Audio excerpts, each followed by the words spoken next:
இது என்ன மரம் ப்ரோ? பார்க்க வித்தியாசமா இருக்கு, இலையெல்லாம் பெருசு பெருசா இருக்குது. இது வந்து மல்பெரி மரம். மல்பெரி கேள்விப்பட்டீங்களா? பட்டுப்பூச்சி வளர்ப்புக்கெல்லாம் இந்த இலைகளை தான் பயன்படுத்துவாங்க. பட்டுப்பூச்சி தோட்டங்கள்லாம் பார்த்தீங்கன்னா இதை வந்து ஃபுல்லாக நடவு பண்ணி இந்த இலைகளை அறுத்து போடுவாங்க.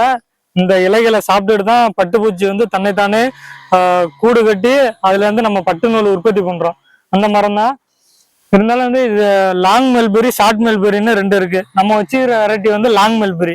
இதுல காய், இந்த ஒரு காய் காய்ச்சிருக்கு, இது தெரியும்னு நினைக்கிறேன் உங்களுக்கு.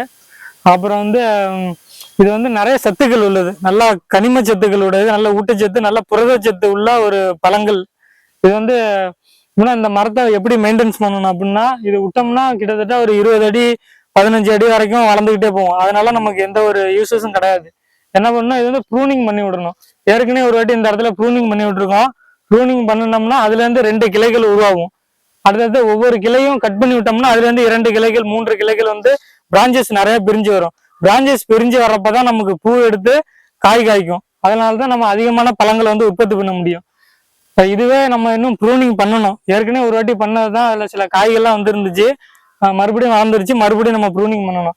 இது வந்து அதிகமா நோய் தாக்குதல் வந்து வராது. இந்த செடியில வந்து நம்ம வந்து உர மேலாண்மை வந்து ஆட்டு எருவு தான் நம்ம கொடுக்குறோம். அப்புறம் வந்து முட்டை ஓடு இது மாதிரிதான் பயன்படுத்துறோம். காய்கறி வேஸ்ட் இது மாதிரிதான் நம்ம கொடுத்து வளர்க்குறோம்.